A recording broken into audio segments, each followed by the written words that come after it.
Hej YouTube, jeg er i gang med at lave mig mit eget lille udhus hjemme med mig selv, altså. Sådan her ser det ud indtil videre. Der ligger en masse skrammel hen, og jeg er i gang med at male om, fordi jeg har været spraymaler på, og det vil jeg gerne bare have farveblå. Jeg har malet lidt over det hele. Her har jeg malet mest. Jeg begyndte at gå i gang med det her væg, for jeg vil gerne have færdigt først. Det er i hvert fald været lidt, og det gør rigtig meget. Jeg vil optage for hver dag, jeg har lært noget her, og så vil jeg optage til sidste dag, og så vil jeg høre, hvad jeg synes om det. Det kan også godt være at optage nogle gange, så det her, hvor det så jeg laver noget, hvad jeg maler og sådan noget. Undskyld, at jeg lyder sådan helt vildt anderledes, men det er fordi, at det er fordi, jeg stinker.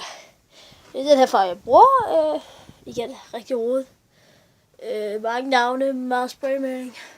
Det skal måske sprays igen ordentligt bagefter, men jeg vil bare gerne have en bestemt farve, for her det er ikke malet. Jeg vil prøve på malet hvid, men det giver godt. Men det er sådan lidt det. Jeg optager for hver dag, der går, så må vi se, hvordan det bliver. Ses YouTube. Så YouTube, det er nok det, jeg når i dag. Jeg skal også male loftet. Eller, ja. Jeg når ikke mere, for jeg bliver hentet lige om lidt. Jeg har også lige formalet den her ned. Så skal jeg bare lige have malet det hernede. Resten af den her væg. Den der væg. Og den der væg. Og det her. Og så lige loftet. Taget. Hvad man nu end kalder det. Så det er egentlig bare det. Rundy. Nå. Vi ses.